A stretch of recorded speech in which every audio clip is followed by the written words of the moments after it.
We're looking at a two-phase construction site in many of the so-called Inca stone monuments. High above Cusco, the walls of Sacsayhuamán still don't add up. Massive stones locked together with no mortar, fitted so precisely that they defy common sense. The Inca are really well known for their incredible stonework. And the stones fit together perfectly without any mortar. It's almost like a jigsaw puzzle. For generations, people blamed lost technology or superhuman builders. Then cracks began to appear. In the early 2010s, those cracks forced scientists to look closer than ever before. What they started uncovering changed the mystery completely and raised a far more unsettling one.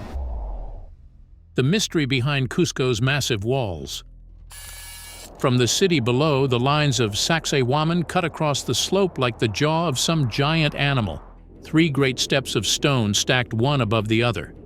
People who climb up from the main square reach the walls short of breath, because this place stands at roughly 12,100 feet above sea level, higher than many mountain towns in the world. Yet on this open ridge, where the air is thin and the ground falls away toward the valley, the stones sit in silent rows and have done so for centuries. The hilltop itself looks open and calm. There is short grass, a wide open space, and scattered stone bases where towers and halls once stood. Then, right on the edge facing the city, the famous walls rise straight up against the sky. Seen from above, the 3 zigzag terraces make a pattern that many people compare to the teeth of a puma, the wild cat that the Inca treated as a sacred animal. In Inca stories, Cusco was planned in the shape of a great puma, with the main square as the body and Sacsayhuamán as the head and jaws biting down over the city. When you stand close to the walls, the simple outline breaks into something much stranger. Each terrace is built from huge blocks that have been cut and fitted together without any mortar between them. Some stones are as tall as a 2-story house. Many rise higher than an adult, and some reach well over 20 feet. Estimates for the biggest blocks give weights of many tens of tons, and a few giants in the lowest row may weigh more than 100 tons all by themselves. The walls refuse to run straight. Each of the 3 main lines steps in and out again and again, like lightning frozen in stone. The longest wall stretches for more than 1,300 feet, and in some sections the stones rise more than 20 feet high. As you walk along the base, you notice that almost no 2 blocks have the same shape. Edges lean and bend. Corners are rounded instead of sharp. One stone can touch its neighbors at many different points, like puzzle pieces pressed together from every side. In some joints, visitors are told they cannot slip even the thin edge of a knife between the stones, and guides often invite people to test that claim themselves. You cannot fit a dollar bill or a razor blade between them. The technique of fitting these blocks together baffles archaeologists and engineers today. Those front terraces are only one part of a much larger place. On the hill above and behind them, traces of towers, open courtyards, storehouses, and shrines spread across the plateau. Hundreds of thousands of stones were used to raise the full complex, not just the visible front walls. When you add in the slopes and surrounding features, the site covers several thousand acres, and it lies less than 2 miles from the main square of Cusco. People did not choose this hill at random. Studies of pottery and early building remains show that groups were active on this ridge long before the Inca turned it into a major stronghold. But it was under the Inca emperors that Sacsayhuamán reached its huge scale. Inca oral traditions link their great expansion to the rule of Pachacuti and the kings who followed him, the rulers who turned Cusco from a local center into the capital of a wide highland and coastal empire. For them, Sacsayhuamán was not just a military post. It was the stone head of the Puma city, a place for troops, storehouses, and large festivals that drew people from many valleys and mountain regions around Cusco. The first Europeans who walked through the gates did not hide their shock. Spanish writers who had grown up around stone castles in Europe said that they had never seen anything to match the fortress above Cusco. One reported that the stones were so huge that people in Spain would not believe they had been moved by human strength. Others repeated what local people told them, that the project had demanded the work of tens of thousands of laborers drawn from many provinces and had taken many years to finish.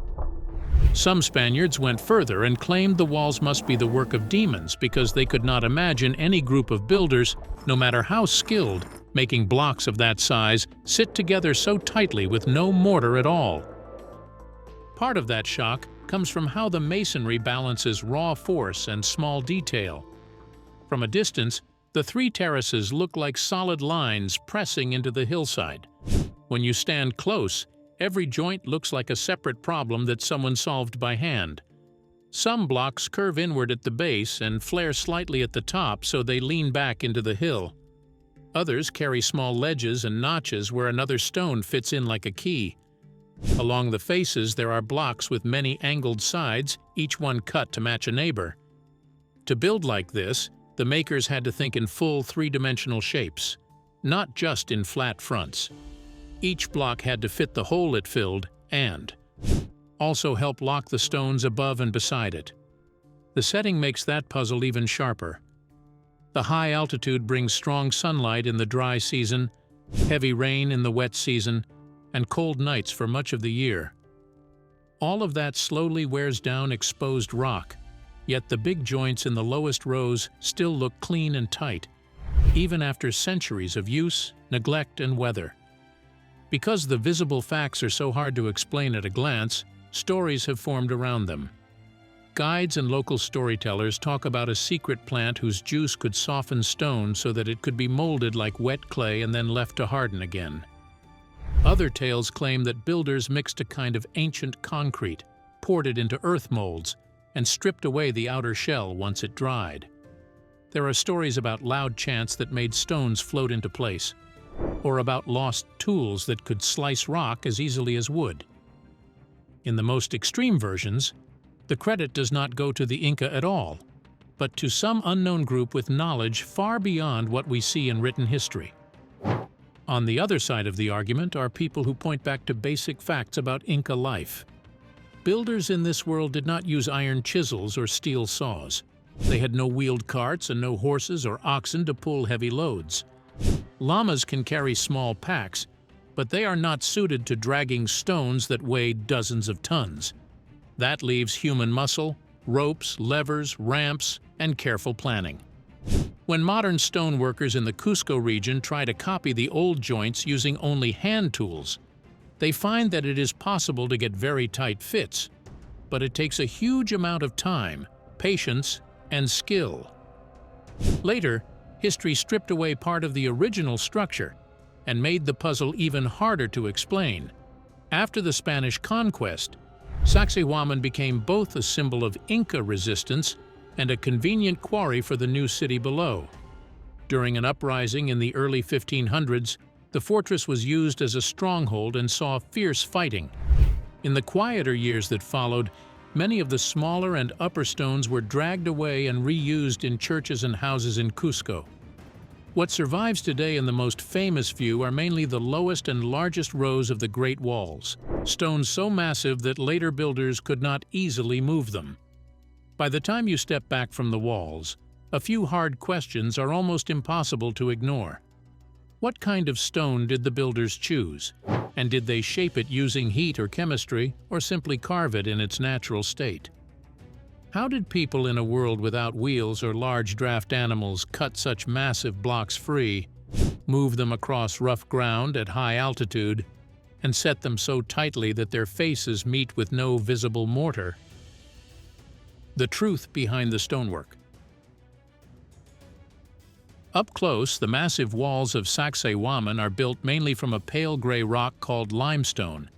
Geological surveys of the site say that more than 9/10 of the stones in the Great Terraces are carved from local limestones, with only a small share of darker igneous rocks used in other parts of the complex.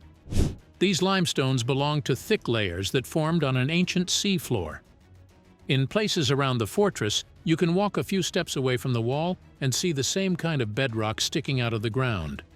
The rock there is full of tiny bits of old shells and marine life that have been squeezed and cemented together over millions of years. To figure out whether the blocks were carved directly from natural rock or made by pouring a stone-like mixture into molds, researchers started with a simple test. They compared stone from the walls with stone from the nearby hills. Thin slices were cut from both, so thin that light could pass through them, and then studied under special microscopes that make different minerals glow in different colors. In those thin slices, the wall stones and the natural outcrops show the same basic pattern. They are packed with crystals of calcite that are so tiny you cannot see them with the naked eye, mixed with specks of other minerals and the faint shapes of microfossils. That fine-grained texture is important. It means the rock is what geologists call microcrystalline limestone, a very dense version of the same kind of stone used in many old buildings around the world. Microcrystalline limestone is a normal product of nature. It forms when lime mud on the seafloor turns into hard rock, often with shells and other remains crushed down so far that they blend into a smooth mass of tiny crystals. When scientists traced the small veins and cracks inside the Sacsayhuamán samples, they saw something else that matters. In many blocks, thin mineral veins run straight through from the outer shell of a stone into its inner core without any break. Under the microscope, there is no sharp line where a man-made layer would stop and a different layer would begin. The crystals on one side of the vein are the same size and shape as the crystals on the other side. That is exactly what you expect when both shell and core are part of one solid chunk of rock that formed in the ground, not two different mixes poured at different times. Chemical tests back this up. In several studies, teams used X-ray-based methods to read the mineral and chemical makeup of both wall blocks and quarry rocks. The results show stone that is overwhelmingly calcium carbonate, with small amounts of silica and other common trace elements. The overall chemical fingerprint of the blocks matches the natural limestone in the region very closely. There are no clear extra spikes that would point to industrial ash, slag, or a separate cement binder added on top of the natural rock. So where did the stones themselves come from? There is usable limestone right on the Sacsayhuamán hill, and smaller blocks could be cut almost in place. For the really giant stones low in the walls, archaeological and geological work points to quarries in the wider Cusco basin and the nearby Sacred Valley, in places like UK and Rumicolca, roughly 12 to 20 miles away by land. Travel writers and engineers who have walked those routes note abandoned cut blocks and half-finished stone faces along the way, signs that stonemasons were actively working those outcrops. Modern researchers like Jean-Pierre Protzen, who spent years studying Inca quarries and doing hands-on experiments, have shown that with teams of workers, wooden levers, rope, and simple sleds, it is realistic to move very large stones over short distances and up prepared earthen ramps. At the quarries, the tools were simple but effective. Hard river cobbles were used as hammerstones. By pounding the rock over and over in a line, workers could open up a groove and encourage the stone to break along that line. Protzen found that if you strike the rock at a low angle and twist the hammerstone at the moment of impact, you knock off more material with each blow. Wooden wedges driven into small cracks could widen them further. In some cases, shallow slots were cut and filled with wooden pegs, which were then soaked with water so they swelled and split the rock. Step by step, rough blocks were freed from the bedrock and shaped close to their final size before the long drag toward the fortress even began. The last stages of shaping happened on or near the building site. Here, the stonemasons switched from big pounding stones to smaller, more precise ones. They pecked the surface again and again, knocking off small high spots until each face came closer to the shape they wanted. On the hardest stones at other Inca sites, experiments showed that this slow pecking can bring a rough block to a fairly smooth face without any metal at all, only stone tools. For details and sharp corners, Inca workers also used chisels made from bronze or copper alloys that are harder than pure copper. If you walk along the walls in Cusco and know what to look for, you can still see traces of this work on many blocks. There are shallow pits where hammerstones once struck, lined up in faint bands along an edge. There are fine scratch marks where sand and water were used as a kind of liquid sandpaper to polish the last fractions of an inch. On some faces, small nubs or protrusions stick out, sometimes near the top or sides of a stone. Many specialists think these were left as handy grips or tie points for ropes while the blocks were being moved and turned, then never fully knocked off. Lab work on samples taken from the wall surfaces fits this picture very closely. Under magnification, researchers have found fine abrasion lines that match repeated contact with stone tools and gritty slurry, not the smooth skin you would expect from a cast made inside a rigid frame. Tiny traces of copper sit in some of the worked joints, which is exactly what you would expect if metal chisels had been tapping along those edges.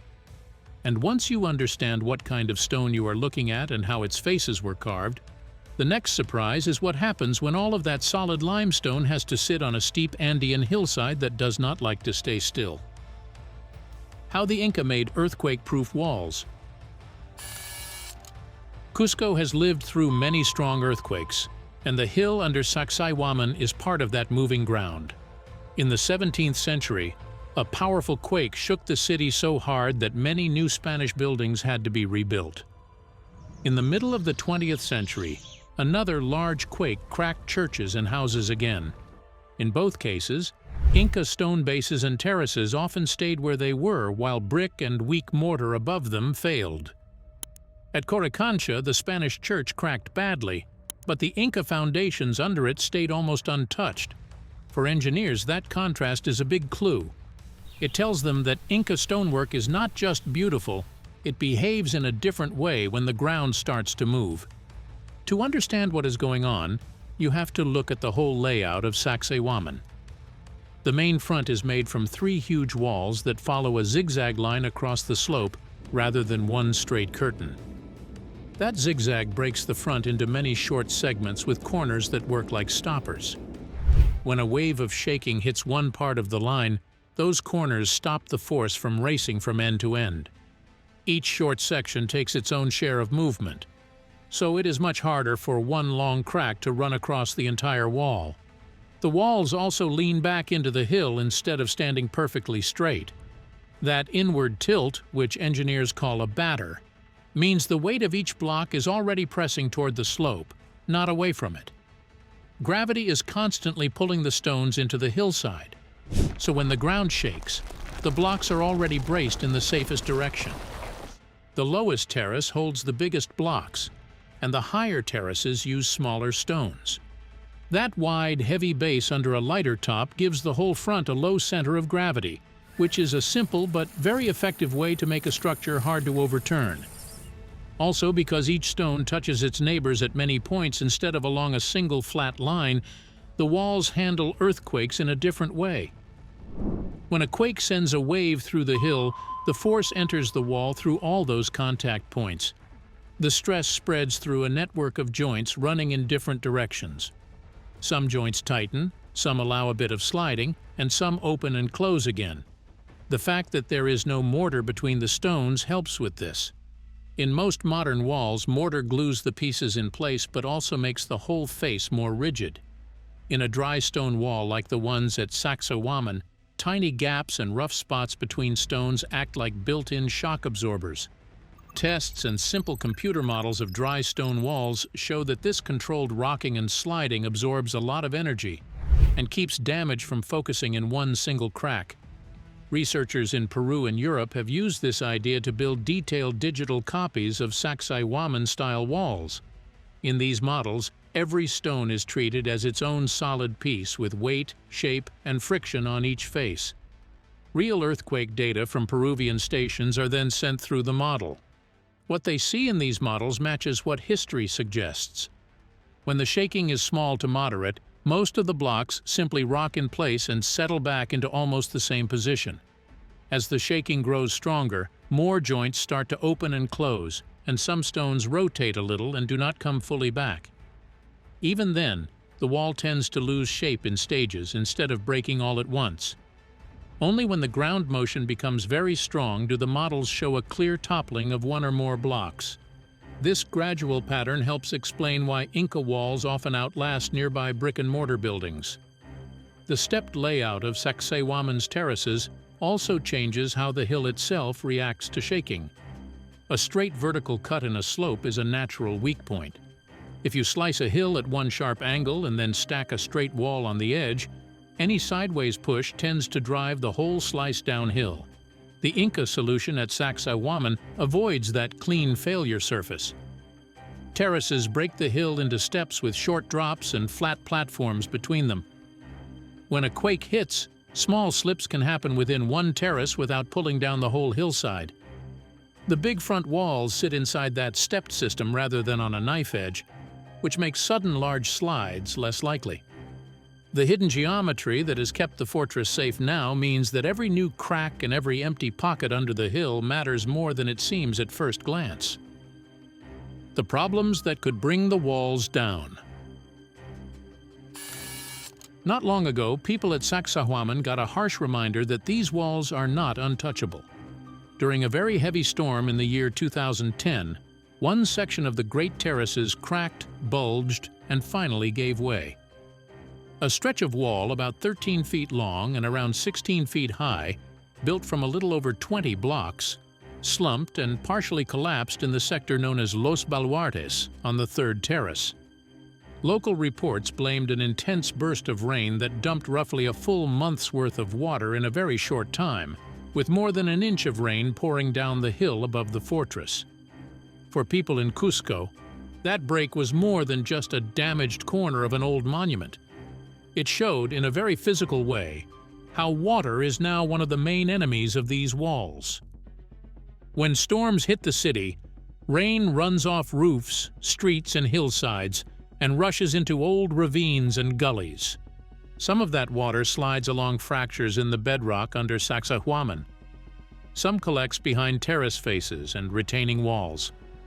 When water sits in the soil and stone like that, it does not stay harmless. It builds up pressure, the same way water behind a dam pushes on concrete. Engineers call that hydrostatic pressure. In the case of the collapsed wall, a detailed study later argued that this constant push from trapped stormwater was the real trigger that finally forced the blocks out of place after many centuries of stability. The more researchers looked, the clearer the pattern became. Cracks and bulges were not random scars. They lined up with old drainage paths that had been blocked or altered as modern Cusco grew around the park. This is why conservation teams now treat the park as a live risk zone, not a frozen ruin. After the 2010 failure, inspectors began to track cracks with simple tools like plaster seals, small rulers, and repeated photographs, especially after the rainy season. They walked along the massive walls, looking for fresh offsets between blocks, new gaps at the base, or small step-like shifts in the faces of the terraces. In some places, they closed paths or moved visitors away from unstable slopes. To understand where the real dangers were hiding, teams had to look under the surface without tearing the site apart. That is where a tool called Ground Penetrating Radar, or GPR, came in. GPR works a bit like an upside-down radar gun. A small cart sends short radio pulses into the ground and listens for echoes from buried layers, cavities, and wet zones. In recent years, specialists working with Peru's Ministry of Culture brought in a high-end system known as the GS-8000 to scan key sectors of the Sacsayhuaman Hill. The results were not comforting. Under parts of the Great Walls, the radar picked up bands of very broken fissured rock at depths of roughly 30 to 40 feet. Those zones showed weaker reflection patterns, which the team read as fractured material that could let water pass easily and lose strength when saturated. In other stretches, the radar showed strong signals from pockets where moisture was likely gathering, lining up with cracks seen at the surface. Based on these scans, the company that carried out the work warned that continued water infiltration could damage parts of the wall that still look solid today. They recommended adding new side drains to catch surface water before it could soak in, along with changes to nearby paths so rain would be guided away from the walls instead of flowing straight toward them. GPR was not used only for drainage. It also became a quiet way to test an old story: that many people in Cusco grew up hearing. For generations, locals have talked about chincanas, hidden tunnels said to run between Sacsayhuamán, the Coricancha temple, and other sacred places in the city. Authorities closed off known cave entrances decades ago after accidents, but the legend of long underground passages never really went away. In the last few years, a group of researchers launched what they called the Chincana Project. Working mainly under the historic center of Cusco, they used ground-penetrating radar and a second method that listens for how sound waves travel through the ground, a kind of acoustic probing. By combining both methods, they mapped more than 1 mile of tunnel-like voids and cavities under streets, plazas, and buildings. Some of the main branches seem to run from the area around Coricancha toward the direction of Sacsayhuamán, with sidearms bending toward other old sacred points in the city. The team has been careful to say that these voids are still only shapes on a screen. They do not yet know exactly which are natural cracks, which are carved passages, or how old any of them might be. Thanks for watching. Now check out the videos popping up on screen for more unbelievable stories.